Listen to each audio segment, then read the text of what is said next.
কি করবে চট করে বসে যাও। আসসালামু আলাইকুম ওয়া রাহমাতুল্লাহ। نحمده ونصلي على رسوله الكريم أما بعد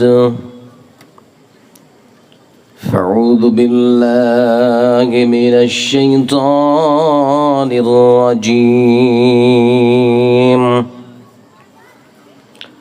بسم الله الرحمن الرحيم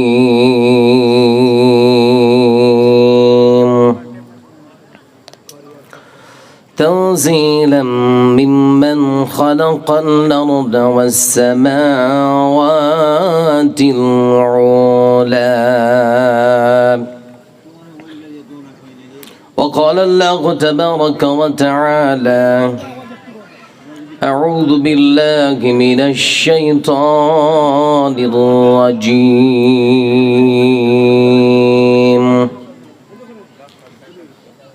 بسم الله الرحمن الرحيم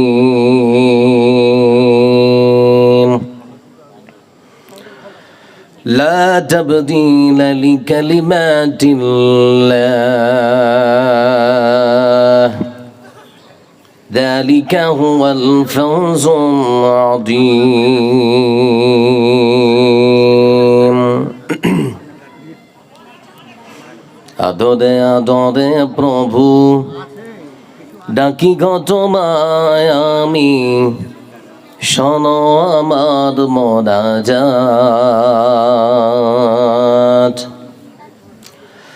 আদরে আদরে প্রভু ডাকি গো তোমায় আমি শোনো আমার মোনাজাত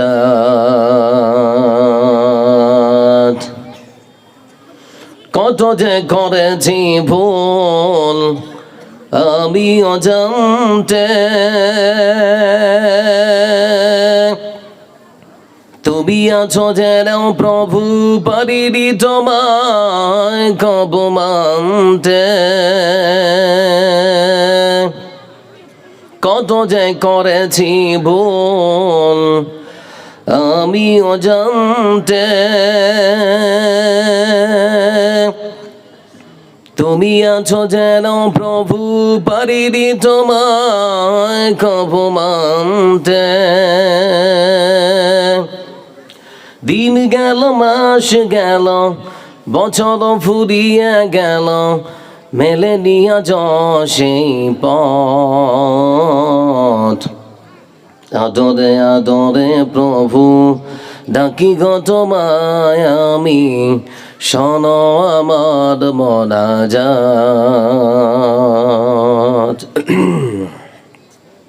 শ্রদ্ধা পাচ্ছেন আজকে সবার শ্রদ্ধেয় সভাপতি সাহেব, অবস্থিত আজকের জলসার বিজ্ঞাপিত বক্তাগণ, অত্র এলাকার পিতৃবতুল্য কাকাজিরা, সমবয়স্ক ভাইয়েরা, একই প্যান্ডেলে পাশে বসা বা ও বোনেরা, আগত আজকের জলসায় জাতি ধর্ম বর্ণ দল মতের বিশেষে যারা এসেছেন, আসছেন, যারা আসবেন, আপনাদের সকলকে যারা আমার পক্ষ থেকে আন্তরিক শুভেচ্ছা, প্রীতি ও অভিনন্দন বার্তা। প্রশংসার মালিক কে? একটু জোরে বলি, প্রশংসার মালিক কে? এই জন্য প্রশংসা করবো কার? সুখের সময় প্রশংসা করতে হয় কার? আর দুঃখের সময় প্রশংসা হবে কার? প্রশংসা সেই সুবহান আল্লাহ রাব্বুল আলামিনের জন্য, যার হাতে রয়েছে কচ্ছত্র আধিপত্যের মালিকানা, যারা দেশে সূর্য পূর্ব দিকে ওঠে পশ্চিমে অস্ত যায়, যে মহানব আল্লাহ রাব্বুল আলামিন আজকের এই সুন্দর মনোরম পরিবেশে আধো আধো জ্যোৎস্না পুলকিত রাত্রে আমাদের আপনাদের এ সভার জলসার করার সুযোগ করে দিয়েছেন। মহানবের বান্দার প্রতি তার অসংখ্য দয়া, তার ভালোবাসা, তার করুণা, সবকিছু স্বীকারোক্তি জানিয়ে সেই মহানবের প্রশংসা আদায় করতে গিয়ে সকলেই একবার পাঠ করব আলহামদুলিল্লাহ। শান্তি বর্ষিত হোক তার পক্ষ থেকে, তার প্রেরিত মনোনীত পৃথিবীর সর্বসেরা মহামানব বিশ্বনবী মুহাম্মদ মুস্তাফা সাল্লাল্লাহু আলাইহি ওয়াসাল্লামের উপরে আল্লাহুম্মা সাল্লি আলাইহি ওয়া সাল্লিম বারিক আলাইহি। আমি আপনাদের সকলের চেনা অতিথি, আপনাদেরই মাদ্রাসার শিক্ষক। আপনাদের কাছে যখন এসেছি, দাঁড়িয়েছি, কোরআন এবং হাদিসকে সামনে রেখে সংক্ষিপ্ত কিছু বিবরণ পেশ করার চেষ্টা করব ইনশাআল্লাহ। আজকে সংক্ষিপ্ত বিবরণে আপনাদের সামনে পেশ করব কোরআনের সত্যতা সম্পর্কে গুরুত্বপূর্ণ কিছু কথা। আমাকে দেখতে নিশ্চয়ই মেম্বার বা প্রধান লাগছে না। আমি মেম্বারও নই, প্রধানও নই। যদি বলেন গ্রামের রাস্তা খারাপ করে দিতে হবে, আমি কেন, আমার বাপও পারবে না। তবে যারা রাস্তায় ঘুরছেন, আমি একান্ত আশাবাদী, যদি এসে বসেন তাহলে কিছু উপকার হবে। কেসা কাহিনী শুনিয়ে আপনাদের পরকাল নষ্ট করে নিজের পরকাল হারাতে চাই না। এজন্যে যারা রাস্তায় ঘুরছেন, ভাই বলে সম্বোধন করে অনুরোধ করে বলছি, আসুন, বসুন, উপকার হবে ইনশাআল্লাহ। যারা বসে আছেন একটু করে কথা বলবেন। বিশ্ব মানবতার মুক্তির জন্য আল্লাহ রাব্বুল আলামিন একখানা সংবিধান দিয়েছেন, নাম কি? বিশ্বের মানুষের জন্য একখানা সংবিধান আল্লাহ রাব্বুল আলামিন তার পক্ষ থেকে প্রেরণ করেছেন, তার নাম কোরআন। এর ভাষা, এর সাহিত্য, এর লালিত্য, এর রচনা শৈলী, এর গতিময় ছন্দ, এর শব্দবিন্যাস, এর ব্যাকরণ সারা পৃথিবীর গ্রন্থাগারের তৈরি করা গ্রন্থের নিচে না উপরে? সবসময় উপরে। দ্বারের পাশে কেউ আসতে পারবে? অসম্ভব। কোরআন শব্দের অর্থই হচ্ছে জন্য পৃথিবীর বুকে যে কিতাব সব থেকে বেশি পড়া হয়। আপনাদের প্রশ্ন করছি, উত্তর দিন। পৃথিবীর বুকে যে কিতাব সব থেকে বেশি পড়া হয় তার নাম কি? পৃথিবীর বুকে যে গ্রন্থের বিক্রি সব থেকে বেশি তার নাম কি? পৃথিবীর বুকে যে কিতাবের শতা সব থেকে বেশি তার নাম কি? আশ্চর্য ধরনের এক কারো ধর্মগ্রন্থ যার নাম কোরআন। আমাদের মাদ্রাসার ছোট ছোট বাচ্চারা, 5 বছর, 7 বছর, 10 বছরের বাচ্চারা পুরো কোরআনটাকে শুরু থেকে শেষ পর্যন্ত তাদের মাথায়, তাদের মেমোরিতে, তাদের মগজে সুন্দর করে সংরক্ষণ করে রেখেছে। এতেই বোঝা যায় কোরআন মানুষ বানায়নি, এটা আল্লাহর পক্ষ থেকে এসেছে। এটা মানুষ বানিয়েছেন না আল্লাহর পক্ষ থেকে এসেছে? আল্লাহ রাব্বুল আলামিনের পক্ষ থেকে কোরআন এসেছে। এক আশ্চর্য ধরনের ধর্মগ্রন্থ। পড়লেও নাকি, শুনলেও নাকি, আর কেউ যদি জীবন দেয় তাহলে শহীদের মর্যাদা পাওয়া যায়। আমার বন্ধুদের জন্য বলতে যাচ্ছি, আপনারা যারা এখানে বসে আছেন, একটা ছেলে কোরআন পড়তে পড়তে মৃত্যুবরণ করলো, আর একটা ছেলে গান গাইতে গাইতে মৃত্যুবরণ করলো। দুটো মৃত্যু কি আল্লাহর কাছে কখনো সমান হতে পারে? হ্যাঁ না বলি জোরে? আমাদের বিখ্যাত কারি আব্দুল বাসেত, আমরা লক্ষ্য করলাম তিনি কোরআনের সুমধুর কণ্ঠে তেলাওয়াত করতে করতে পৃথিবীর বুক থেকে পরলোক গমন করেছেন। আর আমাদের কলকাতার নজরুল মঞ্চে একজন বিখ্যাত গায়ক কে গান গাইতে গাইতে মৃত্যুবরণ করলেন। এ দুটো মৃত্যু আল্লাহর কাছে কখনো সমান হতে পারে না। এজন্য মনে রাখবেন একটা কথা, ঘুমিয়েছেন, ঘুম ভাঙলে সকাল, না ভাঙলে পরকাল। ঘুম ভাঙলে সকাল, না ভাঙলে পরকাল। মাটির নিচে গিয়ে যদি ভালো থাকতে চান তাহলে মাটির উপরে ভালো কাজ করে যান। মাটির উপরে ভালো কাজ করবেন যত বেশি, মাটির নিচে গিয়ে ভালো থাকবেন তত বেশি। এর নিশ্চয়তা, এর গ্যারান্টি দিয়েছেন পৃথিবীর সর্বসেরা মহামানব বিশ্বনবী মুহাম্মদ মুস্তাফা সাল্লাল্লাহু আলাইহি ওয়াসাল্লাম। তারপরেও যুবক ছেলেকে দেখতে পাচ্ছি শুভ নববর্ষ উদযাপন করার জন্য ডিজে বাজিয়ে পিকনিকে যায়। এরকম যুবক আছে না রে? অবশ্যই আছে। যুবক ভাই আমার, তোমাকে বলতে চাচ্ছি, শুধুমাত্র সময়ের ব্যবধান। আজকে তুমি ডিজে বাজিয়ে যে আল্লাহর জমিনকে কাঁপাচ্ছ না, সময় একটা এমন আসবে যেদিন এই জমিন তোমাকে কাঁপাবে।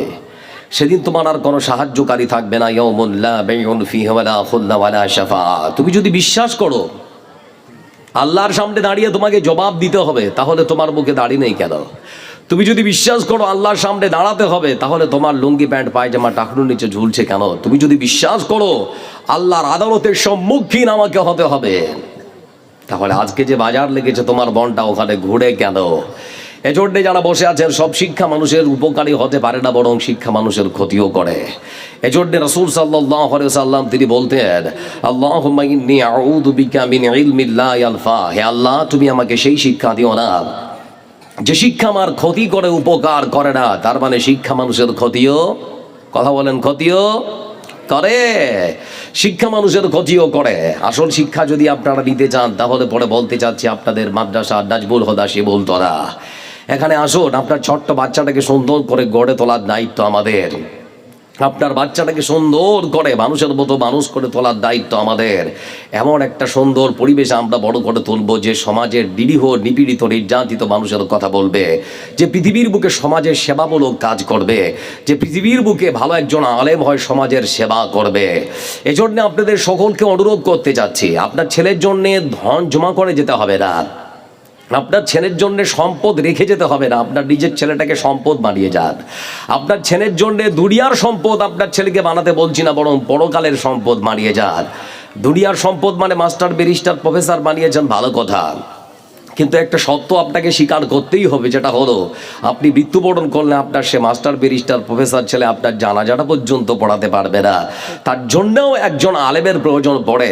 এজন্য আপনাকে যদি 2টা 3টে 4টা আল্লাহ ছেড়ে দেয়, সন্তান দেয়, অন্তত একটাকে আলেম অথবা হাফেজ বাড়িয়ে নিন, তাহলে পরে মৃত্যুর পর অন্তত আপনার স্ত্রীর আপনার পরিবারের মানুষদের জন্য জানাজার নামাজটা আর কারো কাছে গিয়ে অনুরোধ করে পড়াবার জন্য বলতে হবে না।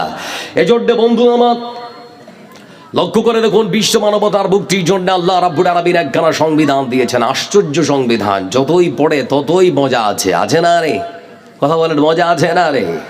লক্ষ্য করে দেখুন, এই পৃথিবীর বুকে বিখ্যাত গায়ক যারা, A.R. রহমান, আলকা ইয়াগনিক থেকে শুরু করে আর যে সমস্ত শিল্পীরা আছে যারা গান করে, কোন একটা গান আপনাদের কানের সামনে যদি সারাদিন ধরে বাজানো যায়, মানুষ বিরক্ত হবে না? হবে না? জোরে বলুন। কিন্তু প্রত্যেক নামাজের শুরুতে সূরা ফাতিহা আছে না রে? কোনোদিন কোনো মানুষ বলেছে যে পড়তে ভালো লাগে না? এক আশ্চর্য ধরনের ধর্মগ্রন্থ, যতই মানুষ পড়বে ততই পড়ার মন চাইবে। এই জন্য আল্লাহ রাব্বুল আলামিন তিনি বলছেন, শুনে নাও, ইউরিদুনা লিইউতফিউ নূরাল্লাহি বিআফওয়াহিহিম আল্লাহু মুতিম্মু নূরিহি ওয়ালাউ কারিহাল কাফিরুন। সেদিনও কোরআনকে এড়িয়ে মানুষ এক প্রকার ষড়যন্ত্র করেছিল যে বুকের ফুৎকার দিয়ে পৃথিবীর বুক থেকে কোরআনকে শেষ করে দেবে। পেরেছে? পারবে? যারা কোরআনকে মিটাতে আসবে আল্লাহ তাদেরকে পৃথিবীর বুক থেকে মিটিয়ে দেবে। আচ্ছা, আপনাদেরকে একটা প্রশ্ন করছি, উত্তর দিবেন। একজন মাস্টার ব্যারিস্টার প্রফেসর উচ্চশিক্ষিত একজন মানুষ, সে যদি মনে করে একটা চেরাগের আলো, একটা প্রদীপের আলো, একটা হেরিকেনের আলোকে মুখের ফু দিয়ে ভাবে, এটা সম্ভব, তাই তো নাকি? এটা সম্ভব। কিন্তু একজন মাস্টার ব্যারিস্টার প্রফেসর, একজন উচ্চশিক্ষিত মানুষ যদি মনে করে টিউবলাইট, হ্যালোজিন, এই আলোটাকে আমি মুখের ফু দিয়ে নেভিয়ে দেব, তাহলে তাকে মাস্টার ব্যারিস্টার প্রফেসর বলবে না পাগল বলবে? এটা কখনো সম্ভব নয়। এজন্য বন্ধু আমার, আজকের এই দিনে ইসলামটা কেমন জানেন? কৃষক যারা কৃষি কাজ করে তারা ভালো জানে যে উর্বর জমিতে হাল চাষ করার পর সরিষার গমের দানা সুন্দর করে ছিটিয়ে দেওয়ার পর মই দিয়ে ডলে পিষে দিচ্ছে আর বলছে, এই গম আর সরিষার দানা শোন, এত সুন্দর করে তোকে ডলে পিষে মই দিয়েছি, তুই কেন তোর বাপও যত মাটির উপরে আর বেরোতে না পারে। 10 দিন পর যখন কৃষক আবার গিয়েছে দেখতে, গমের দানা আর সরিষার দানা মাটি ভেদ করে উপরে উঠেছে, পাতা গজিয়েছে। কৃষককে তখন ডেকে বলছে, কৃষক, তুই তোর বাপ তোর 14 গোষ্ঠী সবাই মিলে যদি আমাকে মই দিয়ে ডলে পিষে মাটির ভেতরে ঢুকিয়ে রাখতে চায়, তারপরেও সম্ভব নয়, কারণ আমি মাটির ভিতরে থাকতে চাই না। মাটির ভিতরে থাকা আমার ধর্ম নয়, আমার ধর্মই হচ্ছে আমি মাটি ভেদ করে উপরে উঠবো। এজন্য পৃথিবীর বুকে ইসলামকে নিয়ে যতই বদনাম আর যতই পরিকল্পনা করা হোক না কেন বদনাম করার, ইসলাম পৃথিবীর বুকে ছিল, আছে, থাকবে। কোরআন পৃথিবীর বুকে ছিল, আছে, থাকবে। কোরআনে কারিমকে যারা মিটাতে আসবে আল্লাহ তাদেরকে মিটিয়ে দেবে ইনশাআল্লাহ। এজন্য প্রশ্ন করছি আপনাদেরকে, বিশ্ব মানবতার মুক্তির জন্য আল্লাহ রাব্বুল আলামিন যে সংবিধান দিয়েছেন, এটা কি মানুষ বানিয়েছে না আল্লাহ পাঠিয়েছেন? এটা আল্লাহ প্রদত্ত একখানা সংবিধান, আল্লাহ রাব্বুল আলামিনের পক্ষ থেকে এসেছে। বিশ্বাস করেন না? করেন না? কেন বলি করেন না? করেন না? আজকের এই জালসায় যারা ছুটে এসেছেন কোনো বক্তার চেহারা দেখার জন্যে, হ্যাঁ বলুন, যদি এরকম কোনো মানুষ মনে করেন যে নূর মোহাম্মদ খাতিরের চেহারা দেখতে এসেছি, তাহলে এখনই উঠে পালান, কোনো লাভ নেই। আর আমার বিশ্বাস আপনারা কোনো বক্তার চেহারা দেখার জন্য আসেননি। যতজন মানুষ, নারী থেকে পুরুষ, পুরুষ থেকে নারী, ছোট থেকে বড়, বড় থেকে ছোট যারা এসেছেন, আমার বিশ্বাস সবাই আপনারা এসেছেন কোরআনের ভালোবাসার টানে। হ্যাঁ কি না জোরে বলুন? তাহলে এ কোরআনে কারীমের প্রতি আমাদের ঈমান আছে না রে? এটা মানুষের বানানো কোনো ধর্মগ্রন্থ হতে পারে না। পাঠিয়েছেন যিনি, তিনিকে মহান সত্য আল্লাহ রাব্বুল আলামিন। তিনি বলেন, তানযীরাম মিম্মান খালাকাল আরদা ওয়াস সামাওয়াতিল উলা। এ কোরআন নাযিল করেছেন সেই আল্লাহ রাব্বুল আলামিন, যিনি ওই সুউচ্চ আকাশ আর জমিনের সৃষ্টিকর্তা। আকাশ আর জমিনের মালিক যে মহান সত্তা আল্লাহ রাব্বুল আলামিন, সে আল্লাহ রাব্বুল আলামিনের পক্ষ থেকে বিশ্ব মানবতার মুক্তির জন্য পৃথিবীতে এসেছি। বিশাল একখানা ধর্মগ্রন্থ বন্ধু আমার, যে ধর্মগ্রন্থের মধ্যে রয়েছে 114 খানা সূরা। আবার এই ধর্মগ্রন্থের মধ্যে রয়েছে বন্ধু আমার কয়েক হাজার আয়াত। আবার এই কোরআন কারীমের মধ্যে রয়েছে কয়েক হাজার শব্দাবলী। বিশাল বড় একখানা ধর্মগ্রন্থ। মানুষ যখন হাতের মধ্যে নিয়েছেন, মানুষ যখন এটাকে পড়ার জন্য ইচ্ছা পোষণ করেছেন, ঠিক সেই সময় মানুষের মাথার উপরে, মাথার মধ্যে চিন্তা ঘুরপাক খেতে শুরু করেছে। এত বড় একখানা ধর্মগ্রন্থ ভুল থাকলে থাকতেও পারে। আপনাদের কি মনে হয় ভুল আছে? রেখে দিন, পরে বলছি। আপনাদের কি মনে হয় ভুল আছে? মহান শ্রদ্ধা আল্লাহ রাব্বুল আলামিন তিনি বলেন, তানজিলুল কিতাবি লা রাইবা ফীহি মির রাব্বিল আলামিন। বিশ্ব মানবতার মুক্তির জন্য আমি আল্লাহ রাব্বুল আলামিন যে সংবিধান, কোরআন নামক সংবিধান প্রেরণ করেছি, ও পৃথিবীর মানুষেরা তোমরা শুনে নাও, কোরআনে কারীমের মধ্যে কিঞ্চিত পরিমাণ কোনো সন্দেহ নেই, সংশয় নেই, কোনো সম্ভাবনা থাকতে পারে না। এমন একখানা ধর্মগ্রন্থ হলো বন্ধু আমার, যে কোরআনে কারীমের মধ্যে কিঞ্চিত পরিমাণ কোনো ভুল, কোনো সন্দেহ, কোনো সংশয় থাকতে পারে না। তারপরেও লক্ষ্য করে দেখেছি, কোরআনে কারীমের কপিকে পড়িয়ে দিনের আলোতে প্রকাশ্যে পৃথিবীর বুকে শেষ করা হচ্ছে। তাই তো লক্ষ্য করে দেখলাম, পৃথিবীর বুকে একখানা দেশ আছে যার নাম হলো বন্ধু আমার, যার নাম হলো সুইজারল্যান্ড। আমরা লক্ষ্য করে দেখছিলাম, প্রকাশ্য দিবালোকে একজন যুবককে অনুমোদন দেওয়া হয়েছে সেই সরকারের পুলিশি পাহারায় প্রকাশ্য দিবালোকে কোরআনে কারীমের একখানা কপিকে পুড়িয়ে দেওয়া হলো। আমার বন্ধুরা বলতে যাচ্ছি, কোরআনে কারীমের একখানা কপিকে কেউ পুড়িয়ে দিলে পৃথিবীর বুক থেকে কোরআনকে কখনো শেষ করা যেতে পারে না। আপনাদের কি মনে হয় একটা কোরআন পোড়ালেই শেষ নাকি? কখনো শেষ হতে পারে না বন্ধু আমার। লক্ষ্য করে দেখুন, শুধুমাত্র পৃথিবীর ওই সমস্ত দেশে নয়, ভারতবর্ষের বাড়িতেও কোরআনের নামে মহামান্য সুপ্রিম কোর্টে মামলা দায়ের করা হয়। লক্ষ্য করে রেখেছিলাম, মুসলমানদের মধ্যে একজন কুলাঙ্গারের জন্ম হয়েছিল যার নাম হলো ওয়াসিম রিজভী। সে কোরআনে কারীমের নামে মামলা করলো ভারতবর্ষের মহামান্য সুপ্রিম কোর্টে। বললো কোরআনে 26টি আয়াতে ভুল আছে। আপনারাও কি মনে করেন ভুল আছে নাকি? আমার বন্ধুরা, কোরআনে কারীমের নামে মামলা করা হলো। মহামান্য সুপ্রিম কোর্টের বিচারপতি প্রমাণ চেয়েছে, প্রমাণ যখন দিতে পারলো না, ততক্ষণ তাকে আদালত চত্বর থেকে তাড়িয়ে দেওয়া হলো, সঙ্গে 50,000 জরিমানা। এজন্য মনে রাখবেন, কোরআন ছিল, কোরআন আছে, কোরআন থাকবে, কেউ মিটাতে পারবে? যদি আগুন লেগে ধ্বংস হয়ে যায়, ধ্বংস হয়ে যায়, যদি আগুন লেগে যায়, পড়ে যায় পৃথিবীর সব বইয়ের দোকান, তবু বিশ্ব থেকে হারাবে না পবিত্র কোরআন। সুবহানাল্লাহ বলবেন না? করবে কেমন করে কোরআন ধ্বংস আগুনের তেজ, করবে কেমন করে কোরআন ধ্বংস আগুনের তেজ।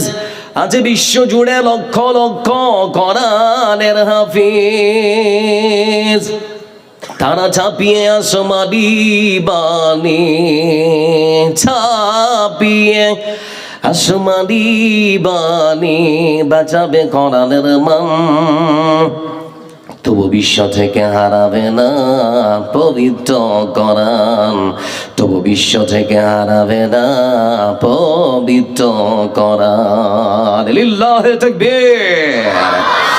এজন্য মহান শ্রদ্ধা আল্লাহ রাব্বুল আলামিন কোরআনে কারীমের আর এক আয়াতে সুন্দর করে বলেন, ও পৃথিবীর মানুষরা, তোমরা যদি মনে করো করার মানুষ রচনা করেছে, তাহলে পরে তোমাদের পক্ষে যদি সম্ভব হয় কোরআনে কারীমের একখানা আয়াতে তোমরা পরিবর্তন করে দেখাও। মহান শ্রদ্ধা আল্লাহ রাব্বুল আলামিন কোরআনের ভাষায় বলেন, লা তাবদীলা লিকালিমাতিল্লাহ যালিকা হুয়াল ফাওজুল আযীম। বিশ্ব মানবতার মুক্তির জন্য আমি আল্লাহ রাব্বুল আলামিন যে সংবিধান দিয়েছি, ও পৃথিবীর মানুষরা তোমাদেরকে বলতে যাচ্ছি, শুনে নাও।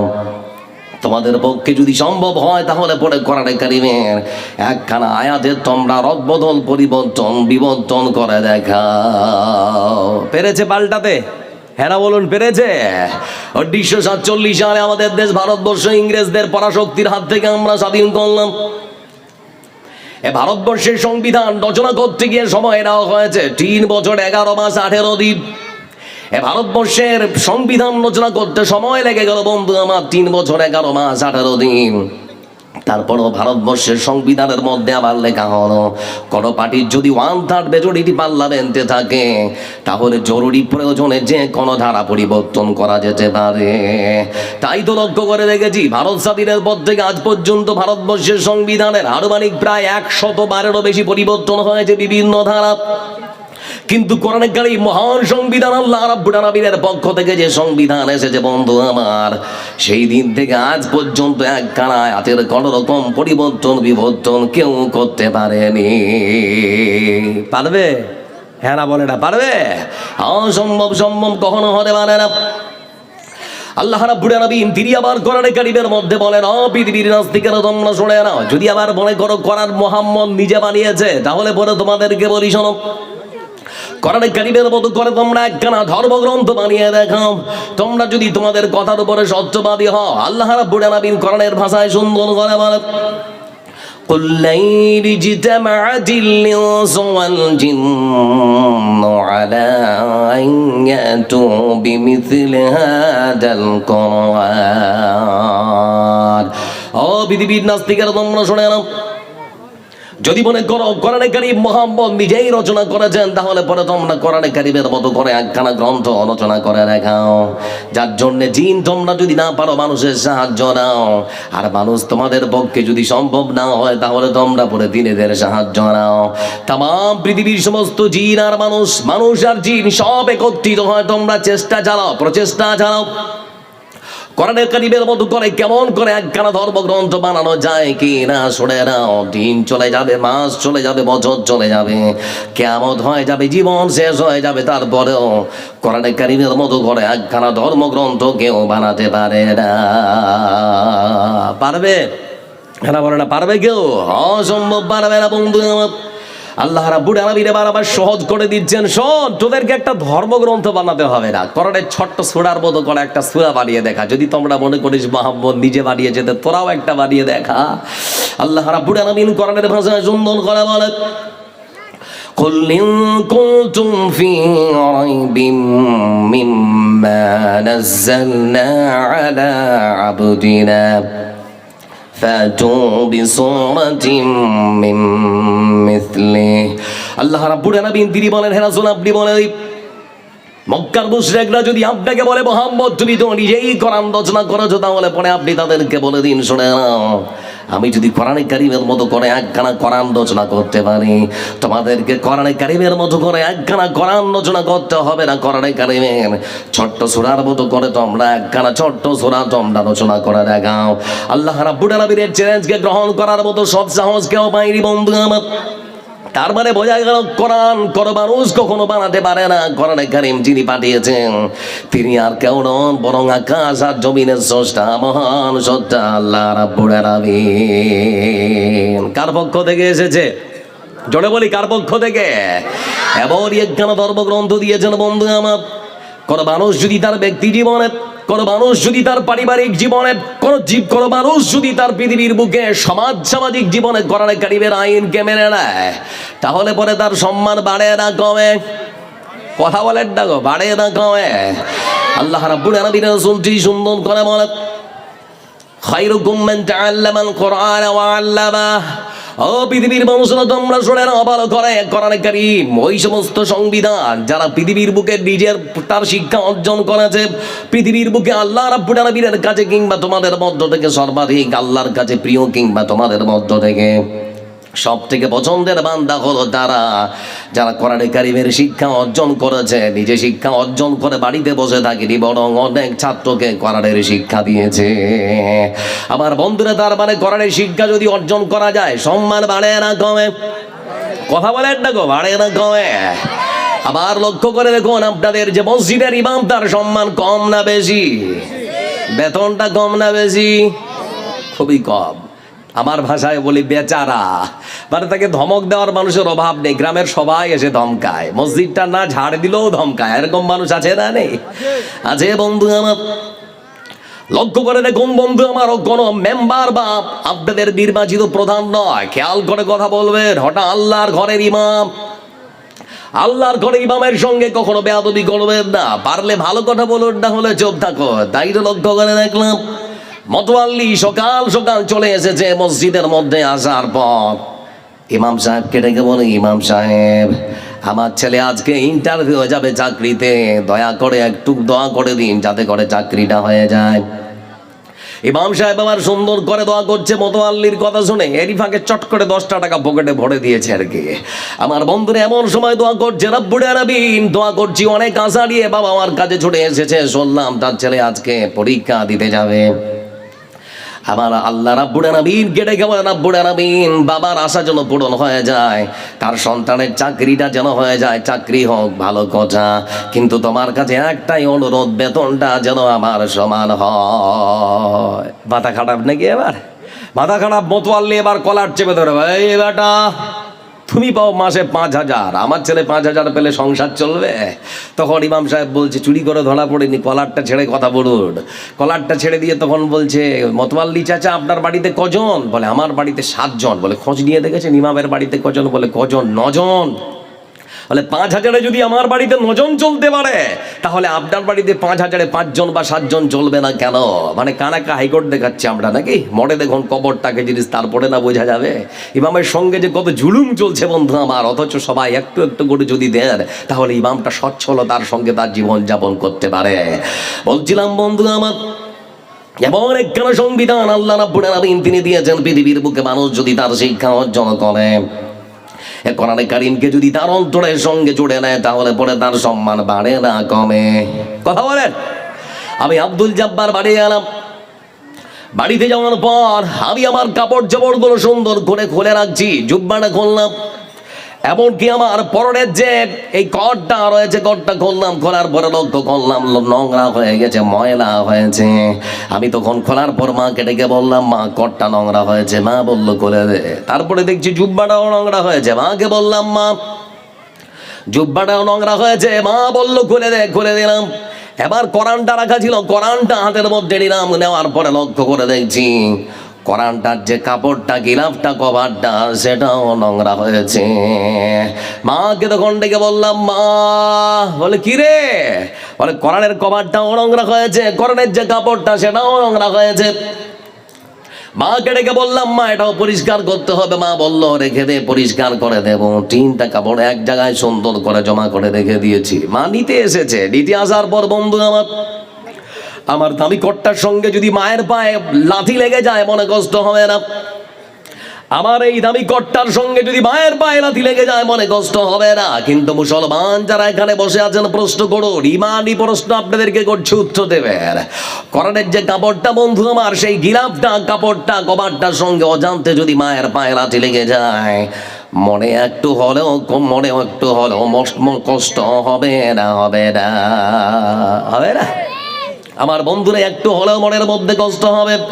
কিন্তু লক্ষ্য করে দেখুন, বাজারের সব থেকে সস্তা কাপড়, দিনাজপুরের ভাষায় আমরা বলি টেরিকট কাপড়, বাজারের সব থেকে একখানা সস্তা কাপড়, শুধুমাত্র কোরআনের গিলাফ হওয়ার কারণে তার সম্মান কমেছে না বেড়েছে? কথা বলুন। আবার বন্ধুরা লক্ষ্য করে দেখুন, সব থেকে একখানা সস্তা কাপড়, কোরআনের গিলাফ হওয়ার কারণে তার সম্মান আর মর্যাদা যদি বেড়ে যেতে পারে, মুসলমান পাবজি আর ফ্রি ফায়ার খেলে সময় শেষ। রাত্রিবেলা যতক্ষণ পর্যন্ত না মোবাইলটা হাত থেকে ছুটে যায়, ততক্ষণ পর্যন্ত চোখে ঘুম আসে না। তোমাকে বলতে যাচ্ছি, ও যুবক ভাই আমার, সব কিছু ফেলে দিয়ে কোরআনের সংস্পর্শে একটা বার যদি চলে আসতে পারো, তাহলে বড় শোনে না, তোমার সম্মান আর তোমার মর্যাদা আমার আল্লাহ বাড়িয়ে দিতে পারে। পারে না? পারে না? কথা বলে না? পারে না? পারে না? এমন একখানা ধর্মগ্রন্থ আল্লাহ রাব্বুল আলামিন এজন্যই দিয়েছেন। ও পৃথিবীর মানুষ, আজিমটোলা, বিহারীটোলা গ্রামের মানুষেরা, আপনাদেরকে বলতে যাচ্ছি, এমন একখানা সংবিধান আল্লাহ রাব্বুল আলামিন দিয়েছেন, যা শুনলেও নাকি আছে না নেই? কথা বলেন, কথা বলেন। মহান সত্য আল্লাহ রাব্বুল আলামিন তিনি কোরআনের ভাষায় বলেন, وَإِذَا قُرِئَ الْقُرْآنُ فَاسْتَمِعُوا لَهُ وَأَنصِتُوا لَعَلَّكُمْ تُرْحَمُونَ। মহান সত্য আল্লাহ রাব্বুল আলামিন সেজন্যই বলছেন, শুনে নিন, যারা আজকে জালসা শুনতে এসেছেন, আপনারা বসে আছেন না কত সুন্দর করে আল্লাহর কোরআনের ভাষা। ও আজিমটোলার মানুষরা শুনে নাও, আজকের রাতে যারা জালসা শুনতে এসেছেন, আল্লাহ রাব্বুল আলামিন তাদেরকে সম্বোধন করে বলেন, যখন তোমাদের সামনে কোরআনে কারীমের সুমধুর কণ্ঠে তেলাওয়াত হবে, যখন কোরআনে কারিমের কথা তোমাদের সামনে পরিবেশন করা হবে আদম সন্তান, তোমরা তখন নীরবতা অবলম্বন করো, চুপচাপ কোরআনে কারিমের ভাষাকে শ্রবণ করো। চুপচাপ কোরআনে কারিমের ভাষাকে তোমরা যদি শ্রবণ করো, শোনো, তাহলে পরে কি হবে শুনে নাও। মহান সত্তা আল্লাহ রাব্বুল আলামিনের পক্ষ থেকে তোমাদের উপরে রহমত বর্ষণ করা হবে। কোরআন শুনলে আবার আল্লাহর পক্ষ থেকে রহমত, শান্তি আছে না নেই? কথা বলেন, আছে না রে? লক্ষ্য করে দেখুন বন্ধু আমার, আপনাদের সামনে জাজল্য প্রমাণ এবার দিচ্ছি। লক্ষ্য করে দেখুন কোরআনে কারিমের ভাষায় আল্লাহ রাব্বুল আলামিন যিনি বলেছেন, কেউ যদি কোরআনে কারিমের ভাষা সুন্দর করে শ্রবণ করে তাহলে আল্লাহর পক্ষ থেকে শান্তি আর রহমত বর্ষণ করা হয়। এবার হাদিসের ভাষা আপনাদের সামনে বলছি। রাসূলুল্লাহ সাল্লাল্লাহু আলাইহি ওয়াসাল্লাম তিনি সুন্দর করে বলেন, রাসূলুল্লাহ সাল্লাল্লাহু আলাইহি ওয়াসাল্লাম তিনি সুন্দর করে হাদিসের ভাষায় বলেন, এক ব্যক্তি রাত্রির ঠিক ফজরের আগে, রাত্রিবেলা ঠিক ফজরের আগে সুন্দর করে কোরআনে কারিমের মধ্য থেকে একখানা সূরা, সূরাতুল কাহাফ। কোন সূরা বললাম? সূরাতুল কাহাফ। কি বললাম? একটু কথা বলুন ভাই। সূরাতুল কাহাফ ঠিক ফজরের আগে বন্ধু আমার পবিত্র কোরআনে কারীম থেকে সূরাতুল কাহাফ পরিবেশন করছে সুমধুর কণ্ঠে। বাড়িতে বারান্দায় বসে সূরা কাহাফ পড়ছে। হঠাৎ করে লক্ষ্য করে এক লোক, তার বাড়িতে যে বাঁধা আছে ঘোড়াটা একটা খুঁটিতে, সেই খুঁটিতে বাঁধা ঘোড়াটা লাফাতে শুরু করেছে, খুব কুদছে। তো লোকটা মনে মনে ভাবছে, ঘোড়াটা লাফাচ্ছে কেন, দেখি তো কাছে গিয়ে। যেই কোরআনে কারীম বন্ধ করে ঘোড়ার কাছে যায়, ঘোড়ার লাফালাফি বন্ধ হয়ে যায়। আবার যখন কোরআনে কারীম পড়তে শুরু করে দেয়, আবার তখন ঘোড়া লাফাতে শুরু করে দেয়। আবার কোরআনে কারীম পড়া বন্ধ করে, আবার যখন ঘোড়ার কাছে যায়, আবার ঘোড়ার লাফালাফি বন্ধ হয়ে যায়। ফালাম্মা আসবাহাত আন-নবী সাল্লাল্লাহু আলাইহি ওয়াসাল্লাম ফাযাকারা যালিকা লাহু ওয়া কাসসা আলাইহি। সকাল যখন হয়েছে, রাসূলুল্লাহ সাল্লাল্লাহু আলাইহি ওয়াসাল্লামের কাছে এসে বিবরণ দিচ্ছে, হুজুর বুঝলাম না, কোরআন পড়ছিলাম সুমধুর কণ্ঠে, তো লক্ষ্য করে দেখলাম আমার ঘোড়াটা কুদছে। তা আমি যখন গেলাম তার কাছে, তো দেখছি ঘোড়ার লাফালাফি বন্ধ। আবার যখন আমি এসে কোরআনে কারীম পড়তে শুরু করলাম, ঘোড়া আবার লাফালাফি করতে শুরু করে দেয়। বুঝলাম না, হে আল্লাহ রাসূল ব্যাপার কি? বিশ্বনবী সাল্লাল্লাহু আলাইহি ওয়াসাল্লাম তিনি তখন বলছেন, আমার সাথী তুমি ঠিকই দেখেছো, তিলকা সাকিনা তানাজ্জালাত বিল কোরআন। তুমি যখন পবিত্র কোরআনে কারীম সুমধুর কণ্ঠে তেলাওয়াত করছিলে, তোমার সেই কোরআনের তেলাওয়াত শোনার জন্য আল্লাহ রাব্বুল আলামিনের পক্ষ থেকে আকাশ থেকে ফেরেশতা তোমার বাড়ির উপরই ভাগে নেমে এসেছিল। ওই আকাশের ফেরেশতারা তোমার বাড়ির উপরে এসে তোমার কোরআন পড়া সুন্দর করে তারা শ্রবণ করছিল। তুমি ফেরেশতাদেরকে দেখতে পাওনি, কিন্তু তোমার ঘোড়া তাদের চোখ থেকে বাঁচতে পারেনি। তোমার ঘোড়ার চোখ থেকে ফেরেশতারা বাঁচতে পারেনি, ঘোড়া ঠিকই দেখে ফেলেছে। সেজন্য ঘোড়া লাফালাফি করতে শুরু করেছে। আল্লাহ রাব্বুল আলামিন রাসূলের জন্যই তিনি বলেছেন, আদম সন্তান তোমরা ভালো করে শুনে নাও, এই কোরআন যদি অনবরত বাড়িতে পড়া হয়, তাহলে পরে আল্লাহর পক্ষ থেকে রহমত আর শান্তি বর্ষণ হয়। কথা সত্য না মিথ্যা? কথা সত্য না মিথ্যা? এবার লক্ষ্য করে দেখুন বন্ধু আমার, এমন একখানা আবার আল্লাহ রাব্বুল আলামিন তিনি কোরআনে কারীম এমন একখানা সংবিধান দিয়েছেন, পড়লেও নেকি আছে না নেই? একটা একটা করে বলে রাসূলুল্লাহ সাল্লাল্লাহু আলাইহি ওয়াসাল্লাম তিনি সুন্দর করে বলেন, মান ক্বারা হারফাম মিন কিতাবিল্লাহি ফালাহু বিহি হাসানা ওয়াল হাসানাতু বিআশরি আমসালিহা। রাসূলুল্লাহ সাল্লাল্লাহু আলাইহি ওয়াসাল্লাম তিনি বলেছেন, আদম সন্তান তোমরা শুনে নাও, এমন একখানা সংবিধান কোরআনে কারীম আল্লাহ রাব্বুল আলামিনের পক্ষ থেকে তোমাদেরকে দেওয়া হয়েছে। এই কোরআনে কারীম তোমরা যদি পড়ো, তারপরও তোমাদের আমল নামায় আল্লাহর পক্ষ থেকে নেকি লেখা হয়। কত নেকি? রাসূলুল্লাহ সাল্লাল্লাহু আলাইহি ওয়াসাল্লাম তিনি বললেন, আদম সন্তান তোমরা শুনে নাও, কোরআনে কারীম থেকে কেউ যদি হোক নারী কিংবা পুরুষ, পুরুষ কিংবা নারী, বৃদ্ধ কিংবা বৃদ্ধা, বৃদ্ধা কিংবা বৃদ্ধ, যেই পড়ুক না কেন, কোরআনে কারীমের একখানা অক্ষর যদি কেউ পড়তে পারে, তাহলে পরে তার আমল নামায় 10 খানা নেকি লিখে দেওয়া হয়। সুবহানাল্লাহ হবে না? আচ্ছা, পৃথিবীর বুকে আর কোন ধর্মগ্রন্থ আছে যে পড়লে নেকি পাওয়া যায়? হ্যাঁ না বলেন, আছে? পৃথিবীর বুকে দ্বিতীয় কোনো ধর্মগ্রন্থ নেই যা পড়লে নেকি পাওয়া যায়। ব্যতিক্রম একখানা ধর্মগ্রন্থ যার নাম কোরআন। কোরআন পেয়ে আমরা খুশি না বেজার? কথা বলে না, খুশি না বেজার? আরেকবার আল্লাহর প্রশংসা আদায় করি, আলহামদুলিল্লাহ। আবার মহান সত্য আল্লাহ রাব্বুল আলামিন যে সংবিধান আমাদেরকে দিয়েছেন, এই সংবিধানের মর্যাদা বোঝাতে গিয়ে রাসূল সাল্লাল্লাহু আলাইহি ওয়াসাল্লাম তিনি আরো বলেন, আইয়াজু আহাদুকুম মাইয়াকরা ফি লাইলাতিন তুলুতাল কোরআন ও পৃথিবীর মানুষরা তোমরা শুনে নাও, কোরআনে কারীমের 114টা সূরার মধ্যে এমন একটা সূরা রয়েছে, ওই একখানা সূরা আল্লাহর কোন বান্দা যদি রাতে ঘুমাবার আগে একটা বার পড়ে ঘুমাতে পারে, তাহলে পরে তার আমলনামায় 10 পারা কোরআন পড়ার সমপরিমাণ নেকি লেখা হয়। বলুন তো বন্ধু আমার সেই সূরার নাম কি? খুব বড় সূরা নাকি? বড় নয় আমার বন্ধুরা, খুব বড় সূরা নয়, খুবই ছোট্ট সূরা। কোরআনে কারীমের সব থেকে ছোট্ট একখানা সূরা। একটু দাঁড়ান দাঁড়ান দাঁড়ান, আমার কাজ নয়, দিচ্ছি দাঁড়ান, আপনি ব্যস্ত করছেন কেন? কোরআনে কারীমের মধ্য থেকে ছোট্ট একখানা সূরা যার নাম হলো সূরাতুল ইখলাস। আমার বন্ধুরা, সব থেকে ছোট্ট একখানা সূরা আল্লাহ রাব্বুল আলামিন রাসূল তিনি বলেছেন, আদম সন্তান ভালো করে শুনে নাও, ঘুমাবার আগে একটা বার দয়া করে পড়ে নাও, 10 পারা কোরআন পড়ার নেকি তোমার আমলনামায় লিখে দেওয়া হবে। একবার পড়লে 10 পারা, দুবার পড়লে 20 পারা, 3 বার পড়লে 1 খতমের নেকি আছে না নেই? পড়বো ইনশাআল্লাহ। আজ আমার মনের মধ্যে প্রশ্ন আসছে না, ছোট্ট একটা সূরা, এর মর্যাদা এত বেশি কেন, এর সম্মান এত বেশি কেন, এর মূল্য এত কেন বেশি কেন? এটা মাথায় ঘুরপাক খাচ্ছে না? আমার বন্ধুরা লক্ষ্য করে দেখো, কোরআনে কারীমের 114টা সূরার মধ্য থেকে ব্যতিক্রম একখানা সূরা। এই সূরাটাকে একদিকে এক পাশে রেখে দিয়ে লক্ষ্য করে দেখুন বাকি 113টা সূরা। এই সূরার মধ্যে আল্লাহ রাব্বুল আলামিন হয় আকাশের কথা, না হয় জমিনের কথা, না হয় আল্লাহ রাব্বুল আলামিন সুদের কথা, না হয় মদের কথা আলোচনা করেছে, না হয় আল্লাহ রাব্বুল আলামিন মানুষের কথা আলোচনা করেছেন, না হয় জান্নাত, না হয় জাহান্নামের কথা আলোচনা করেছেন। কিন্তু ছোট্ট একখানা সূরার শুরু থেকে শেষ পর্যন্ত দুনিয়ার কোনো আলোচনা করা হয়নি। এই ছোট্ট একখানা সূরার মধ্যে আল্লাহ রাব্বুল আলামিন শুরু থেকে শেষ পর্যন্ত তার পরিচয় পৃথিবীর মানুষের কাছে খুলে খুলে বর্ণনা করেছেন। আল্লাহর পরিচয় দেওয়া হচ্ছে এখানে। আমার বন্ধুরা, আল্লাহ রাব্বুল আলামিন তার নিজের পরিচয় দিতে গিয়ে বলছেন, হে রাসূল আপনি বলুন আল্লাহ এক। আপনাদেরকে জিজ্ঞেস করি আল্লাহ কজন? সবাই বলে ইমানি প্রশ্ন, আল্লাহ কজন? সর্বশক্তিমান যিনি কে? ভালো মন্দ যা হয় কার পক্ষ থেকে হয়? বিশ্বাস করেন? বিশ্বাস করেন না করেন না?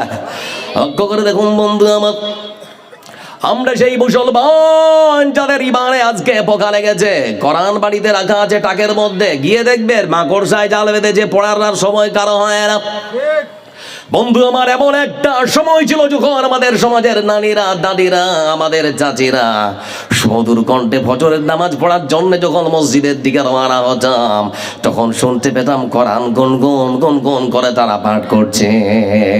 এখন আর সে পরিবেশ আমরা পাই না। আর লক্ষ্য করা যায়? হ্যাঁ, লক্ষ্য করে দেখুন বন্ধু আমার, এজন্য বলতে যাচ্ছি আপনাদেরকে, কোরআন এমনই একখানা সংবিধান আল্লাহ রাব্বুল আলামিন দিয়েছেন, যা পড়লে নাকি, শুনলে নাকি, মানলেও নাকি, জীবন দিলে আবার শহীদের মর্যাদা পাওয়া যায়। এজন্য আল্লাহ বলছেন যে ছোট্ট একখানা সূরা, এর মর্যাদা এত বেশি।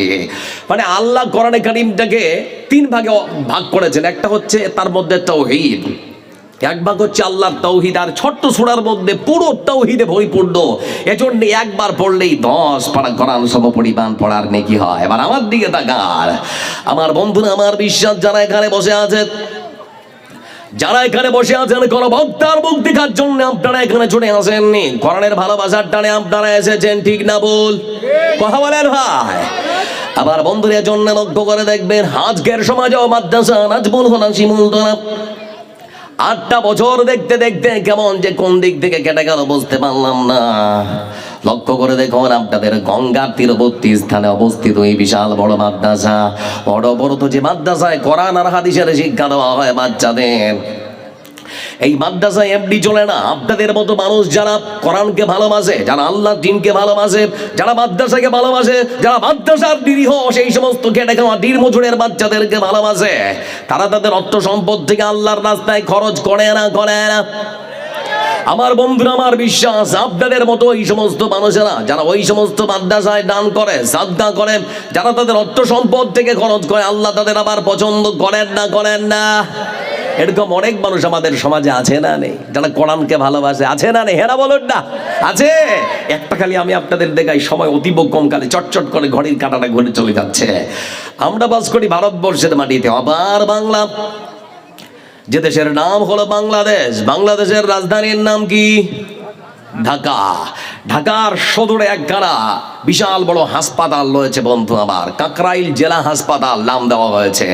তো আমরা যেমন মাদ্রাসা নাজবুল হুদা শিমুলতলা প্রত্যন্ত গ্রামাঞ্চলে, আমরা যেমন ঠিক মানে শহরাঞ্চল বলা ছোট না, একটা গ্রামাঞ্চলে আমরা বাস করি। মাদ্রাসায় হিফজ খোলা হয়েছে, হিফজ বিভাগ আপনারা কম বেশি সকলে জানেন না, যারা জানেন না তারা আজকে শুনলেন হিফজ বিভাগ খোলা হয়েছে। তো এরকম একটা হাফিজিয়া মাদ্রাসা প্রত্যন্ত গ্রামাঞ্চলে, ঢাকা থেকে অনেকটা দূরে। আমার বন্ধুরা ফজরের আজান হলো, সমুদূর কণ্ঠে ফজরের আজান হচ্ছে, হাইয়া আলাস সালাহ।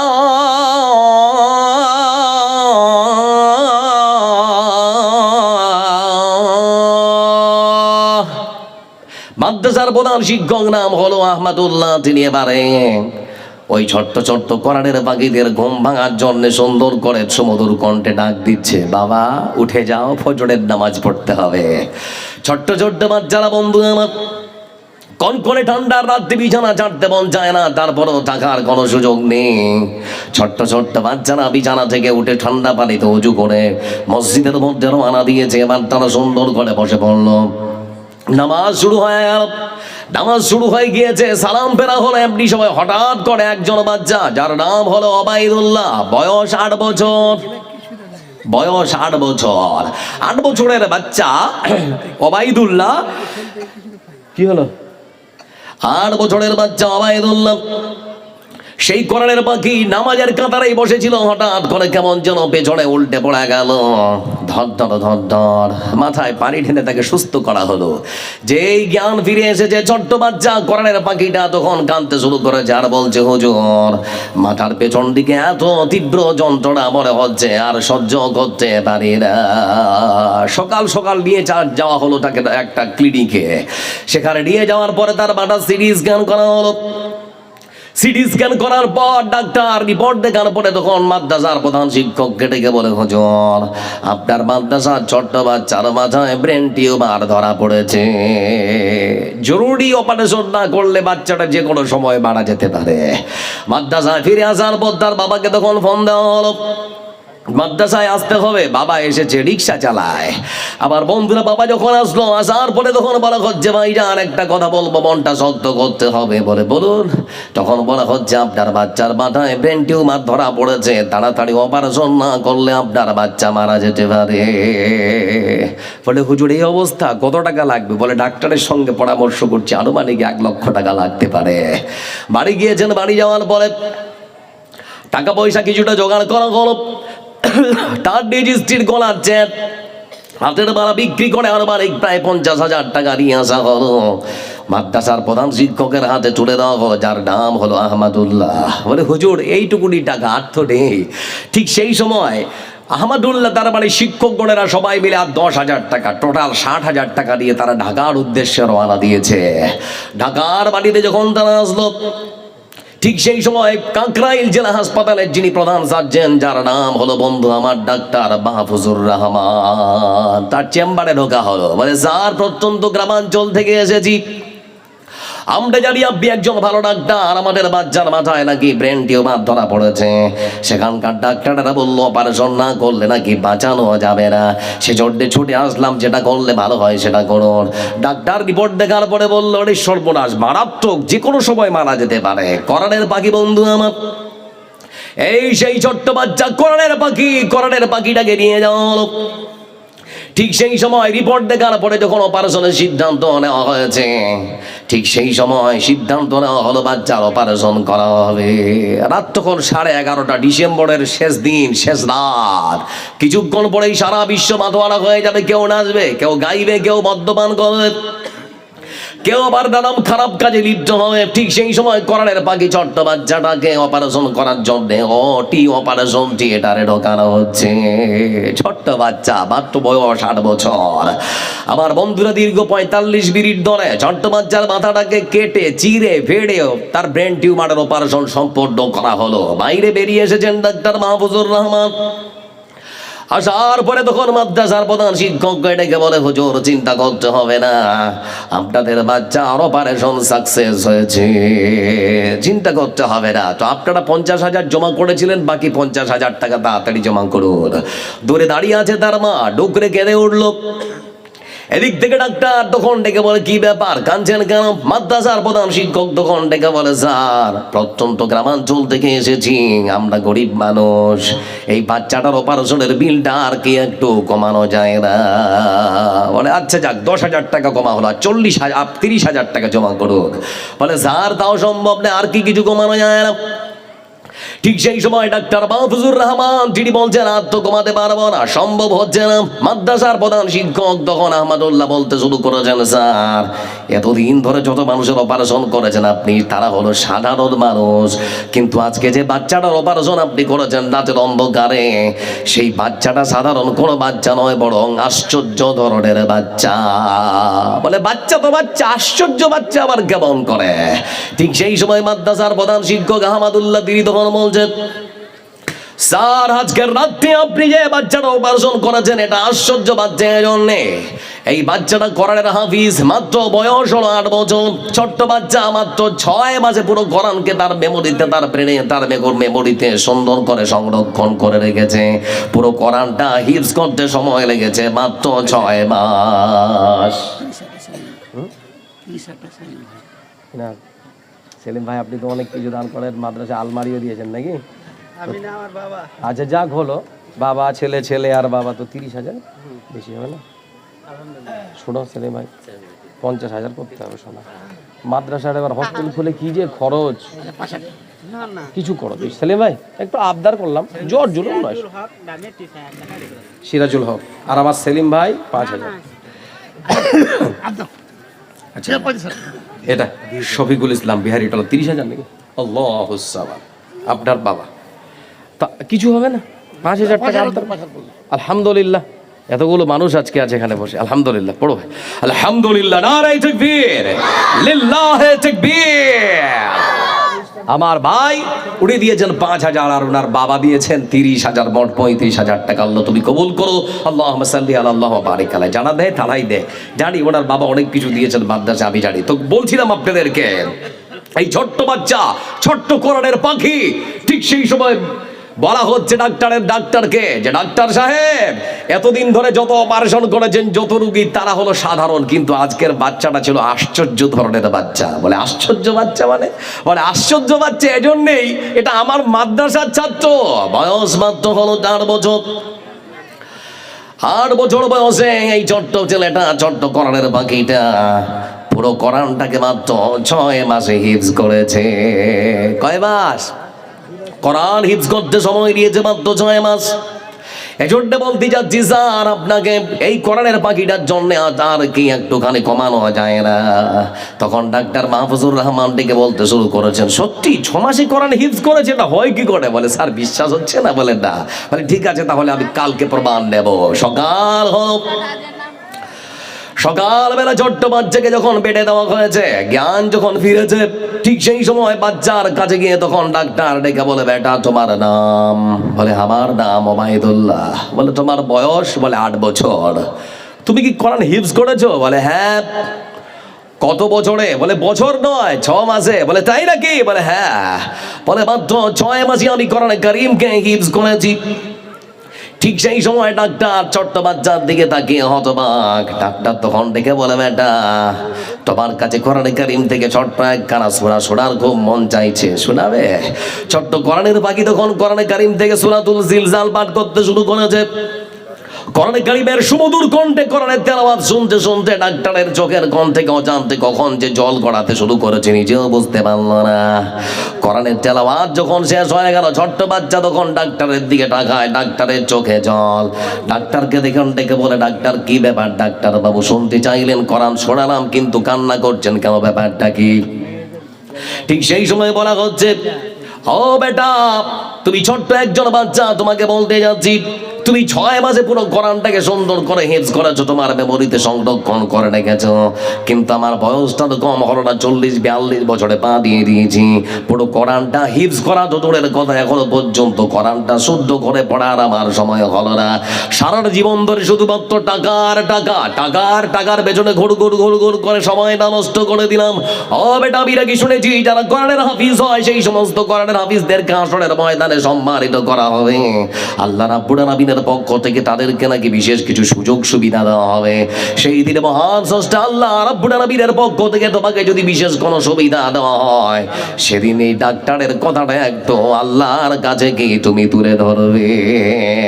ঠিক সেই সময় কোরআনের পাখি ছোট্ট বাচ্চা তখন বলতে শুরু করেছে, ডাক্তার শুনেনি, শক্তি যদি মহান আল্লাহ রাব্বুল আলামিন হাসরের ময়দানে আমাকে সেরকম কোন সুযোগ সুবিধা দিয়ে থাকেন, তাহলে পরে বলতে যাচ্ছি হাসরের ময়দানে আপনার মতো ডাক্তারের নামটা আল্লাহর কাছে আমি সুপারিশ করব।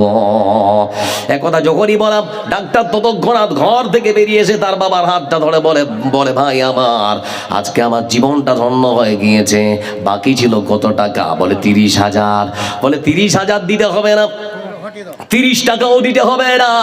আজকে বলতে চাইছি যে 60,000 টাকা আপনারা জমা করেছিলেন সেটাও আর দেওয়া হবে না, আপনাদেরকে পুনরায় করিয়ে দেওয়া হবে।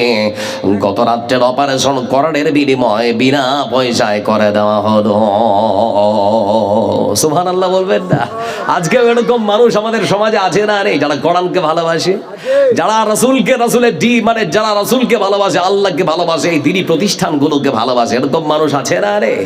এজন্য মহান শ্রদ্ধা আল্লাহ রাব্বুল আলামিন কোরআনে কারীমের ভাষায় বলেন, শুনেন, হাসরের ময়দানে সেই দিন সব থেকে সফল কাম বান্দা কারা? ফামান যুহজিহা আনিন নারি ওয়া উদখিলাল জান্নাতা ফাকাদ ফাজ ওয়া মাল হায়াতুদ দুনিয়া ইল্লা মাতাউল গুরুর।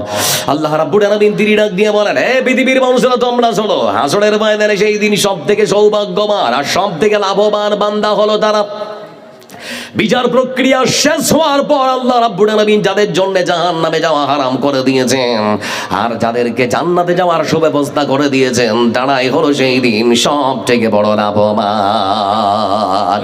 আবার আয়াতের শেষে কি বলা হচ্ছে জানে? এই বান্দা জানিস, দুনিয়া এটা হচ্ছে ধোঁকা, এটা হচ্ছে খেল তামাশার জায়গা, এটা ধোঁকার জায়গা ছাড়া আর কিচ্ছু হতে পারে না। কোরআনের ভাষা বন্ধু আমার কিছু বলছেন? আচ্ছা মা বোন, আপনাদেরকে বিনীত অনুরোধ করছি, সত্যি আপনাদের কোরআনের প্রতি যে ভালোবাসা, কোরআনের প্রতি যে টান, আপনাদের সকলকে সাধুবাদ জানাচ্ছি। কিন্তু আপনার পাশে ওই যে দেখুন যে দাঁড়িয়ে আছে, আপনার গ্রামের কেউ হয়তো সম্পর্কে হবে, একটু জায়গা করে দিন। যারা হয়তো বসে আছেন সামনেটা ফাঁকা, একটু যদি চেপে চেপে বসেন তাহলে দাঁড়িয়ে থাকা মা বোন যারা আছেন ওরা একটু বসার সুযোগ পাবেন। খারাপ লাগছে, একটু চেপে আসি। মা খালা যারা আছেন একটু সামনের জায়গাটা পূরণ করে একটু উঠি, আল্লাহর বাস্তে একটু উঠি, খুব ঠান্ডা নামায় একটু উঠি। মা বোন যারা এসেছেন, যারা দাঁড়িয়ে আছে একটু বসার সুযোগ করে দিন দয়া করে। বলছিলাম বন্ধু আমার, মহান শ্রদ্ধা আল্লাহ রাব্বুল আলামিন যিনি আমার কোরআনে কারীমের আয়াতের শেষাংশে বলেছেন, আদম সন্তান শুনে নাও, এ দুনিয়া কিছুই নয়, বরং দুনিয়া হলো খেল তামাশার জায়গা। কিসের জায়গা এটা? খেল তামাশার জায়গা, তাছাড়া কিছুই নয়। এবার আমার দিকে তাকান, আমরা যখন ছোট ছিলাম, আমাদের সমবয়সী যারা বা আমার থেকে যারা বয়সে বড় তাদেরকে বলছি, আমরা তখন ধুলো দিয়ে সুন্দর করে ধুলো দিয়ে এরকম করে আমরা চারকোনা করে ঘর বানাতাম, খেলতাম। মনে পড়ছে? মনে পড়ছে? হ্যাঁ না বলে না? মনে পড়ছে না? পড়ছে না? মনে পড়ছে। সুন্দর করে ধুলো দিয়ে আমরা তৈরি করতাম বাড়ি, গাছের পাতা এটা ওটা নিয়ে আসে বলতাম যে এটা হচ্ছে আপনাদের ভাত, এটা তরকারি, এটা আর কিছু। চাচাতো ভাই বোন সবাই মিলে আমরা খেলাধুলা করতাম। হঠাৎ করে বন্ধু আমার সন্ধ্যা যখন হয়ে গেল, সন্ধ্যাবেলা মা তখন বাড়ির দরজা থেকে ডাক দেয়, এই আব্দুল জব্বার বাড়ি আয়।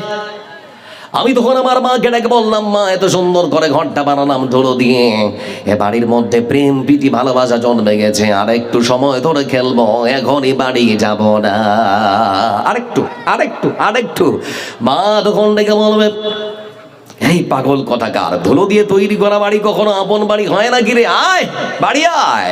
তারপরেও সন্তান যদি ধুলো দিয়ে তৈরি করা সেই বাড়ি থেকে না আসতে চায়, মা তখন আসবে। আসার পর সন্তানের হাতটা ধরে টানতে টানতে আপন বাড়িতে নিয়ে চলে যাবে। যারা বসে আছেন এখানে, আজিমটোলা, বিহারিটোলা, পলাশটোলা থেকে শুরু করে আপনাদের যে সমস্ত পার্শ্ববর্তী গ্রামগুলো যে মানুষেরা আপনারা এসেছেন, আপনাদেরকে বলতে যাচ্ছি, সবাই বিশাল বড় বড় রাজপ্রাসাদ তৈরি করেছেন, অনেক মানুষ আবার বিল্ডিং নির্মাণ করেছেন। আপনাদেরকে বলতে যাচ্ছি বন্ধু আমার, যারা এখানে উপস্থিত, লক্ষ্য করে দেখুন, হে পৃথিবীর বুকে আপনার মৃত্যু ঘন্টা যখন বেজে যাবে, মহান শ্রদ্ধা আল্লাহ রাব্বুল আলামিন সপ্তম আকাশ আরশে আজিম থেকে তখন ডাক দিয়ে বলবেন, ও বান্দা সময় শেষ, আর খেলাধুলা করতে পারবি না, অট্টালিকা রাজপ্রাসাদ থেকে এবার বেরিয়ে আয়। আল্লাহর বান্দা যদি তখন বলে, আল্লাহ আল্লাহ এই তো বাড়িটা হলো 2 বছর খালি বানালাম, এখনই যাবো, যেতে তো মন চায় না। তারপরে আল্লাহর বান্দা যদি বলে আল্লাহ আর কিছুক্ষণ থাকবো, কয়েকটা বছর থাকার সুযোগ করে দাও, তারপরে আল্লাহ রাব্বুল আলামিন তিনি বলবেন না না না, সময় শেষ, আর থাকা হবে না। ততক্ষণাৎ বালাকুল মাউত চলে আসবে। আসার পর বন্ধু আমার, আপনার রাজপ্রাসাদ থেকে আপনার বের হওয়ার ইচ্ছা যদি নাও করে, তারপরও সেই বাড়ি থেকে আপনাকে টেনে বের করে কবর পর্যন্ত রেখে আসা হবে। লক্ষ্য করে দেখুন আমার দিকে, আপনারা বিশাল ধন সম্পদ ইনকাম করেছেন, আল্লাহর কোরআনের কথা আজকে শোনাচ্ছে, কোরআন যদি হয় সত্য আমার দিকে তাকান। লক্ষ্য করে দেখুন এবারে বন্ধু আমার, কিছু বলছেন নাকি আমাকে? বলেন বলেন বলেন।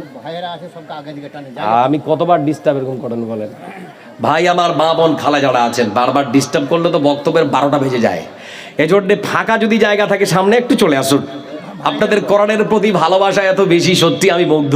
একটু ফাঁকা জায়গাটা পূরণ করুন, ওটা আপনার জায়গা। সামনে যেটা জায়গা পড়ে আছে ওটা আপনার, সামনের জায়গাটা আপনার।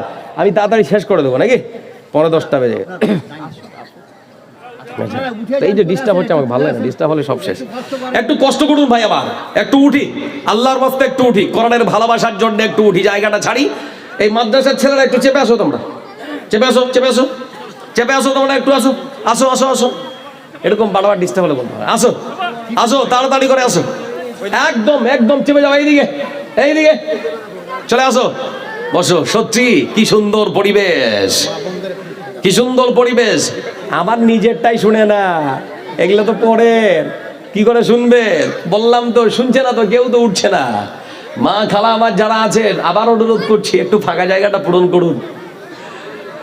মানে দেখুন কত সুন্দর উঠলো, বলার সঙ্গে সঙ্গে আমল কই, কিন্তু আপনাদের আমল নেই। এই তো একটা দুটা উঠতে শুরু করেছে, যাক আলহামদুলিল্লাহ। উঠুন উঠুন উঠুন, আল্লাহর রাস্তায় উঠুন। মা খালা বোন যারা এসেছেন, এত সুন্দর করে সম্বোধন করে বলছি, আর কোন ভাষায় বলবো, ভাষা জানা নেই।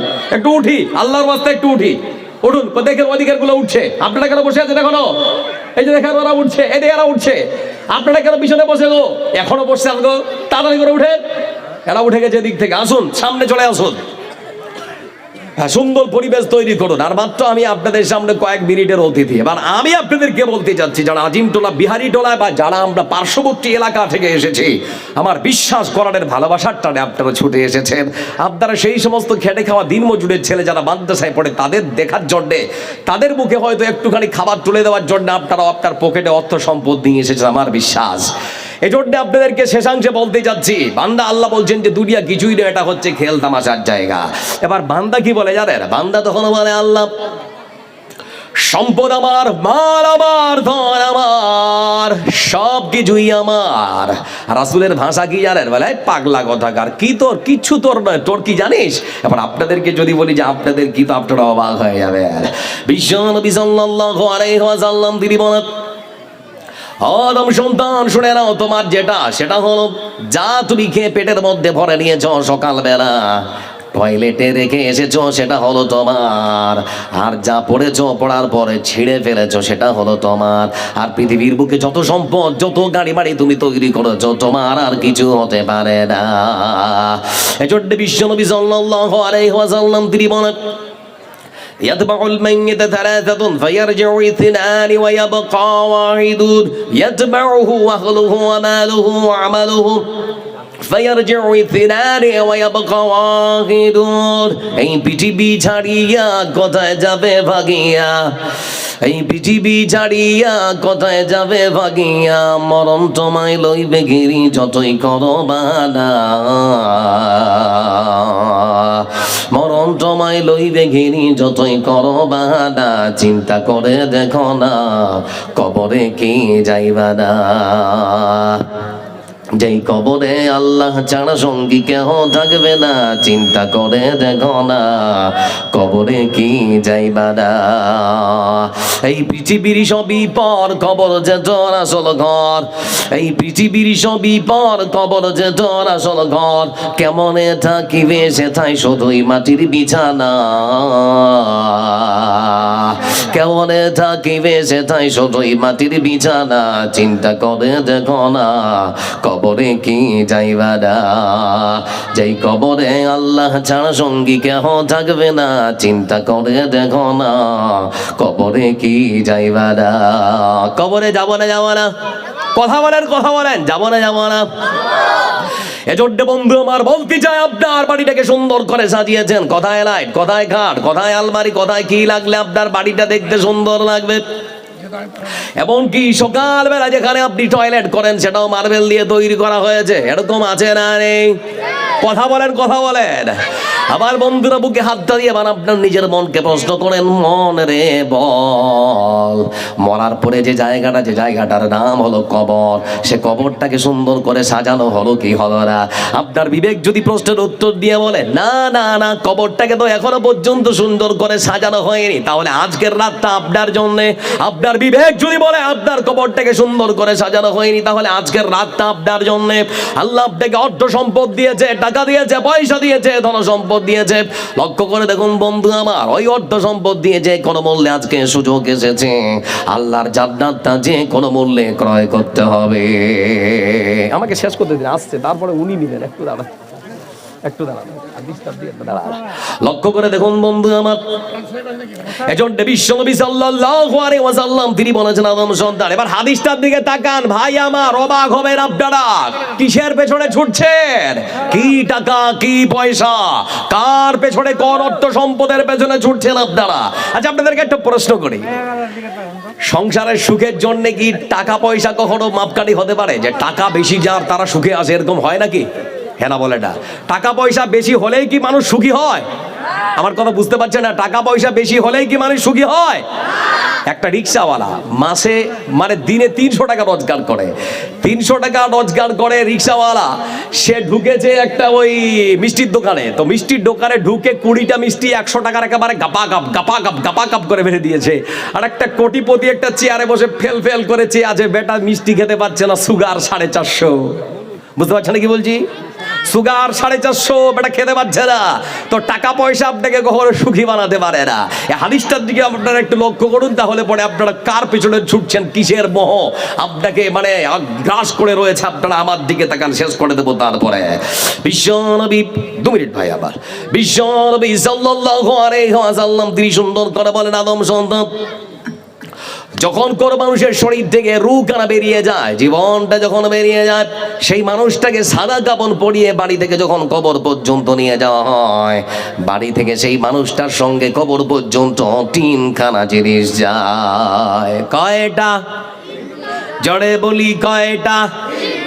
3টা জিনিস যায় বন্ধু আমার। প্রথম নাম্বারে যেটা যায় সেটা হলো মসজিদের ঘাট, যে ঘাটে করে আপনাকে ঘাটে করে নিয়ে যাওয়া হচ্ছে কবর পর্যন্ত, সেটা যায়। আবার আপনাকে যারা মাটি দিতে এসেছে, জানাজা অংশগ্রহণ করতে এসেছে, দাপন করতে এসেছে, তারা যায়। আর পৃথিবীর বুকে আপনি যে আমলগুলো করেছেন সেই আমলগুলো যায়। বিশ্বনবী বলছেন, আদম সন্তান শুনবি? তো বলে শোনান। বিশ্বনবী তখন বলছেন, ও আদম সন্তান, ভালো করে শুনে নাও, কবরের মধ্যে যখন তোমাকে রেখে দেওয়া হয়, রেখে দেওয়ার সঙ্গে সঙ্গে কবর থেকে বাড়িতে আবার 2টা জিনিস ফিরে চলে আসে, মাত্র একটা জিনিস তোমার কাছে থেকে যায়।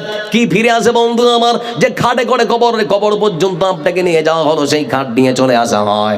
আবার আপনাকে যারা দাফন করার জন্য ছুটে গিয়েছে তারা ফিরে আসে।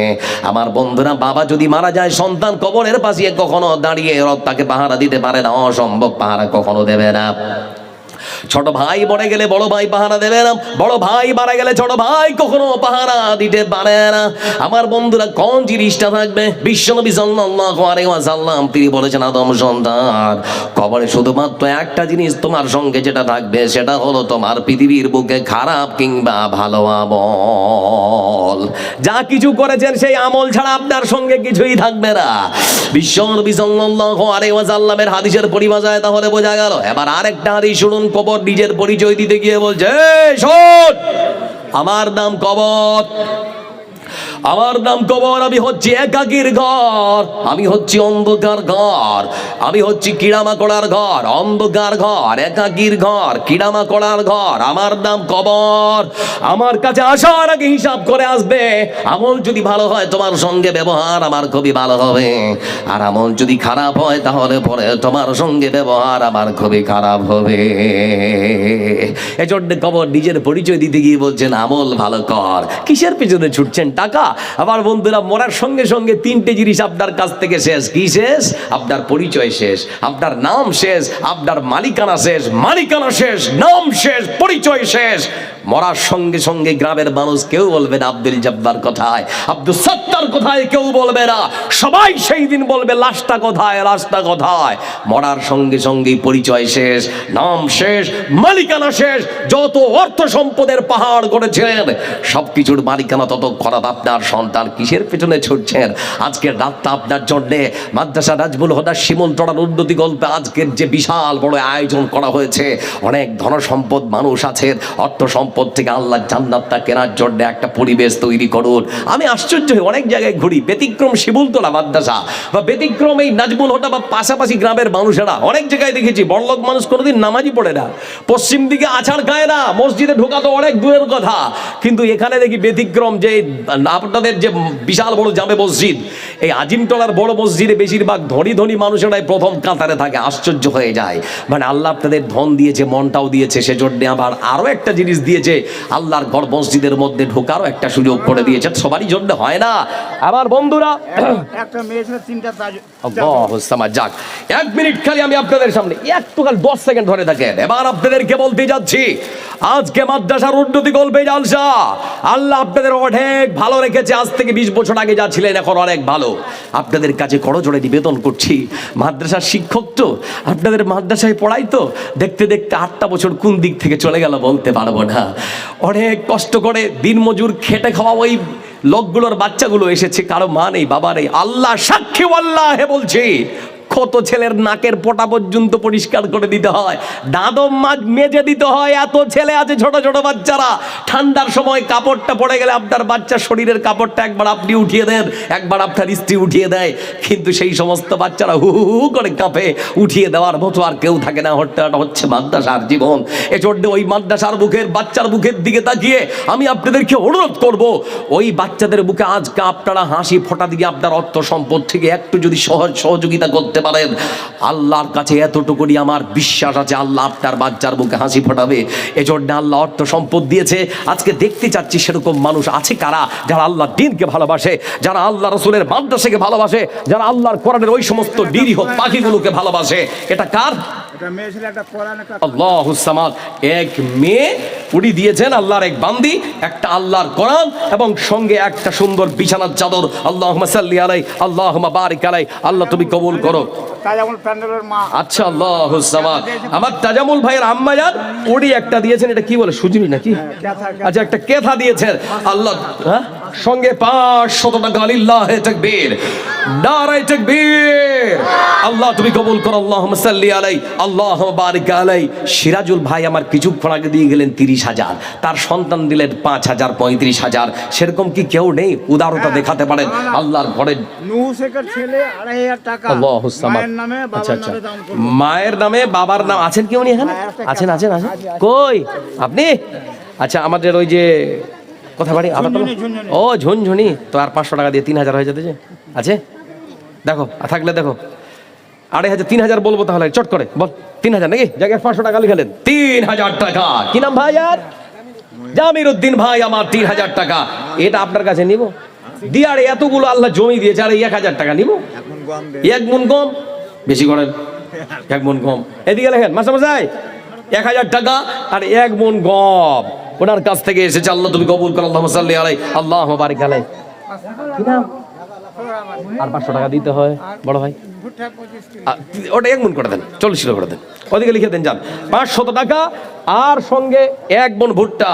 এক ছোট্ট ভাই আমার দিয়েছেন 400 টাকা। আল্লাহুম্মা সাল্লি আলাই, আল্লাহুম্মা বারিক আলাই। আপনি কোথা থেকে, বাড়ি কোথায়? শিমুলতলায়। তো বেশি কিছু করেন, আর 1,000 টাকা দেন না। এবার মাদ্রাসার যা বিল, মাদ্রাসার যা অবস্থা, আপনাদের কি বলবো, তাহলে দিয়ে দিই আপনাকে। আচ্ছা যাক, আলহামদুলিল্লাহ।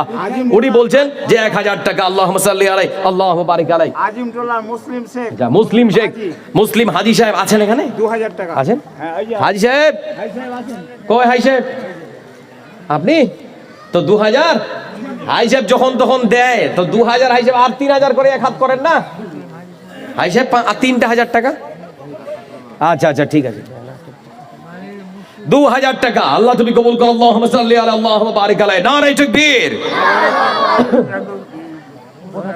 কোথায় বাড়ি আচ্ছা আজিমতলা আল্লাহ 3000 নাকি যাক আমার বাপজি অসুস্থ মানুষ সবাই একটু প্রাণ খুলে দোয়া করো আল্লাহুম্মা যাহাবুল বাস রাব্বান নাস ইশফি আনতা শাফি লা শিফা ইল্লা শিফাউকা শিফা লা ইউগাদিরু সাকামা আল্লাহুস সামাদ মা নাকে আচ্ছা আল্লাহুস সামাদ আল্লাহ আমার বাপজি এসেছেন 3000 টাকা মাদ্রাসায় দান করেছেন বিনিময়ে আল্লাহ তিনি সুস্থতা চেয়েছেন আল্লাহ তুমি সব থেকে বড় ডাক্তার আল্লাহ তুমি সুস্থতা দান করো আল্লাহ তুমি আরোগ্য দাও আল্লাহ তুমি ভালো রাখো সমস্ত রকমের রোগ থেকে আল্লাহ তুমি রোগ মুক্ত করে দাও আরেক ভাই আমার খুব পরিচিত ভাই আমার ভাই ওনার বড় আম্মা দিয়েছেন দুটা নাগ মাছি দুটা নাগ মাছি দিয়েছেন আল্লাহ তুমি কবুল করো আল্লাহুম্মা সাল্লি আলাইহি আল্লাহুম্মা বারিক আলাইহি লিল্লাহি তাকবীর লিল্লাহি তাকবীর যতগুলো মার খারাপ আপনারা এখানে আজকে এসেছেন আপনার খালি বেতন থেকে এক মাসের যদি খালি টাকা দেন তো কলাক হবে বুঝতে পারছেন কলাক হবে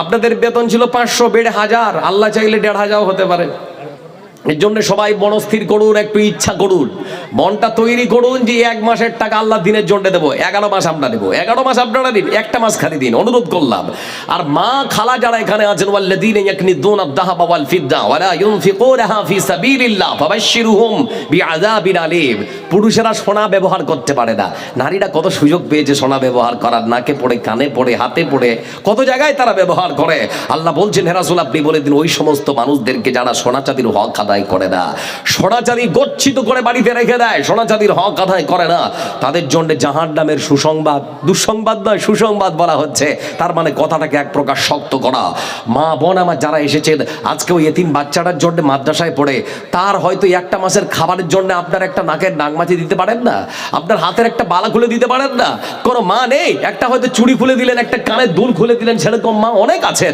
অনেকেই দেয় এই জন্য মা বোন আমার যারা আছেন একটু পরিবেশ তৈরি করুন বাবা পরলোক গমন করে মা মারা গেছে নাকি মা চলে গেছে মানে পৃথিবীর সব থেকে একখানা মূল্যবান সম্পদ পৃথিবীর সব থেকে মধু যেটা সেই মধুটাই হারিয়ে গেছে বাড়ি থেকে যার মা পরলোক গমন করেছে তারাই জানে মা আর বাবা কি জিনিস বাবা মানে বট গাছের ছাতাটা মাথার উপর থেকে হারিয়ে যায় আর মা মানে সব থেকে মিষ্টি জিনিসটা দুনিয়া থেকে বিদায় হয়ে যায় আমার ভাই এসেছিলেন 1100 টাকা 1100 টাকা দিয়ে গেলেন মা পরলোক গমন করেছে আল্লাহ তুমি তার মার কবরটাকে জান্নাতের টুকরো বানিয়ে দাও আল্লাহ তুমি জান্নাতের উচ্চ মাকাম দান করো আল্লাহুম্মা আমিন আল্লাহুম্মা সাল্লি আলাইহি আল্লাহুম্মা বারিক আলাইহি আর কে আছেন বন্ধু আমার চটচট করে আসুন আমি মোটা টাকা কিছু চাইছিলাম আপনাদের কাছ থেকে 10,000 20,000 10,000 20,000 যারা দেবেন একটু আসুন এক ছোট্ট বাচ্চা 1,000 টাকা দিয়েছেন আল্লাহুম্মা সাল্লি আলাইহি আল্লাহুম্মা বারিক আলাইহি আমিহীন পৃথিবী এমনই রবে শুধু আমাকে ছেড়ে চলে যেতে হবে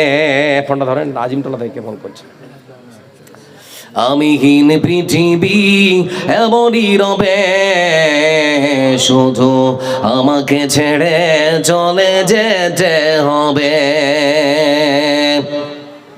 আসবে সজনেরা কাঁদবে আপনেরা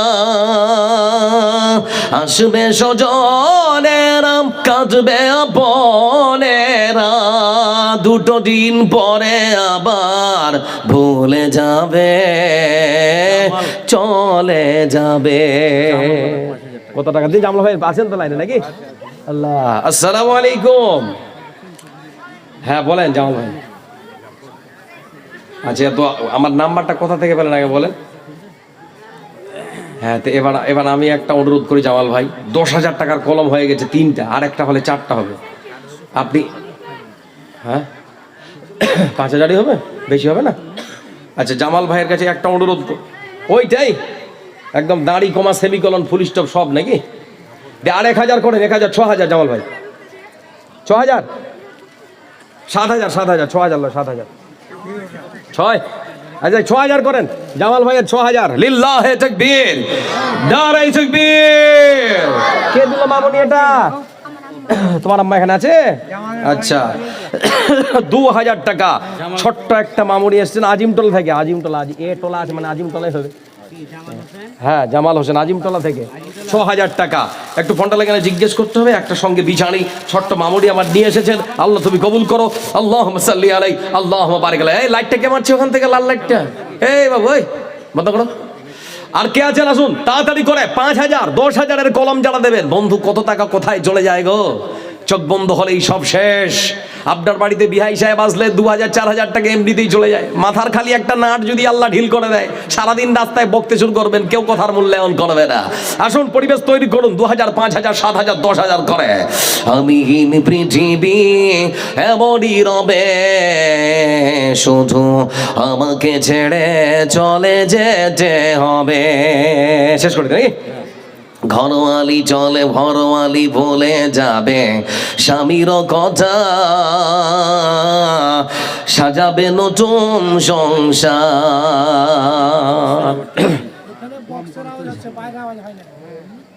এটা কে? এটা কে? আচ্ছা, হাজী সাহেব, সোনাপূর্তি হাজী সাহেব উড়ি দিয়েছেন 2,000 টাকা। নারায়ে তাকবীর, লিল্লাহে তাকবীর। 2,000 টাকা দিয়েছেন, আল্লাহ তুমি কবুল করো। আল্লাহুম্মা সাল্লি আলাইহি, আল্লাহুম্মা বারিক আলাইহি। আর এক ছোট্ট মামুনি 400 টাকা, আল্লাহ তুমি কবুল করো। আল্লাহুম্মা সাল্লি আলাইহি, আল্লাহুম্মা বারিক আলাইহি। ঘরওয়ালি ভুলে যাবে স্বামীর কথা, সাজাবে। কার এটা? আবু বকর। আচ্ছা যাক, আপনার কি করে? আচ্ছা, হুমায়ুন শেখ হযরতটোলা থেকে উড়ি দিয়েছেন 300 টাকা, আল্লাহ তুমি কবুল করো। আল্লাহুম্মা সাল্লি আলাইহি, আল্লাহুম্মা বারিক আলাইহি। আপনি চলে গেল সফর আলী। আচ্ছা, সফর আলী কোথায় বাড়ি? নি নি নি বড় ভাই 15,000। আনোয়ার হোসেন 15,000 টাকা। 20 হবে না? আনোয়ার হোসেন 20 হবে না? ডাকছে সর ভাই। আর 5,000 টাকা দিয়ে 20,000 করে দেন বড় ভাই। আল্লাহ কোন দিক থেকে? হ্যাঁ, 10,000 15,000 যে কয়েছেন, 15,000 যে 5,000 কমে গেল কেন? আচ্ছা দেখেন, জোর জুলুম নয়, আপনাকে আল্লাহ ধন দিয়েছে, যাক 15,000। আচ্ছা, ফোন পে ব্যবস্থা দিচ্ছেন, উনি দিচ্ছেন, 20,000 দিবেন ইনশাআল্লাহ। আপনারা সবাই দোয়া করবেন ভাইয়ের জোরে। জানি না আমার ভাইজান কি করে, বড় ভাইজান, আল্লাহ ওরা শরীর স্বাস্থ্য ভালো রাখুন। বাকি আনোয়ার হোসেন উনি দিয়েছেন 500 টাকা নগদ, 4,500 টাকা বাকি, মোট 5,000 টাকা, আল্লাহ তুমি কবুল করো।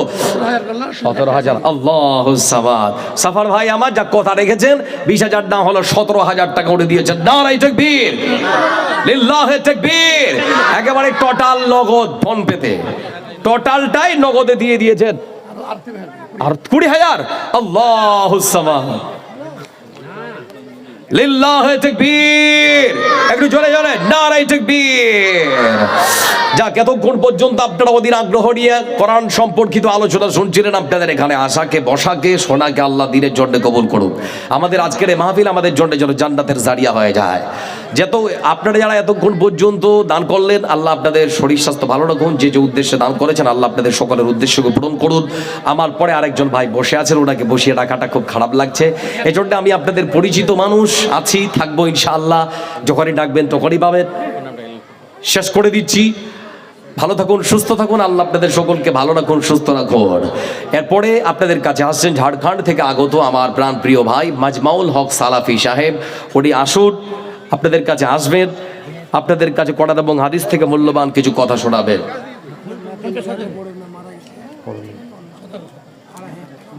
আচ্ছা আচ্ছা, আমাদের ডিলার সাহেব, মানে আমাদের মাদ্রাসার প্রাক্তন শিক্ষক, আমার শ্রদ্ধাভাজন, খুব শ্রদ্ধাভাজন একজন শিক্ষক ছিলেন আমাদের মাদ্রাসার, আমাদের শিক্ষক। উনি উনার মেয়ের জন্য দিয়েছেন 2,500 টাকা। 2,500 টাকা। মেয়ে পরলোক গমন করেছেন, মেয়ের জন্য দিয়েছেন 2,500 টাকা। আল্লাহ তুমি কবুল করো। আল্লাহুম্মা সাল্লি আলাইহি, আল্লাহুম্মা বারিক আলাইহি। আল্লাহ তুমি তার মেয়েকে ভালো রাখো। আল্লাহ তুমি জান্নাতের উচ্চ মাকাম দান করো। আল্লাহ পৃথিবীর বুকে যদি কোনো ভুলভ্রান্তি হয়ে যায়, আল্লাহ তুমি সমস্ত রকমের গুনাহ খাতাকে মাফ করো। আল্লাহ বাবা সন্তানের জন্য দোয়া চাইছে, আল্লাহ তুমি তার বাবার মনের আশা আকাঙ্ক্ষাকে পূরণ করে দাও। আমরা বলি আমিন। যাক, ভাইকে অনুরোধ করছি, আমার ভাই মাজমাউল হক সালাফি সাহেব, আপনি আসুন, আপনি আপনার মূল্যবান বক্তব্য রাখুন। আসসালামু আলাইকুম ওয়া রাহমাতুল্লাহি ওয়া বারাকাতুহু।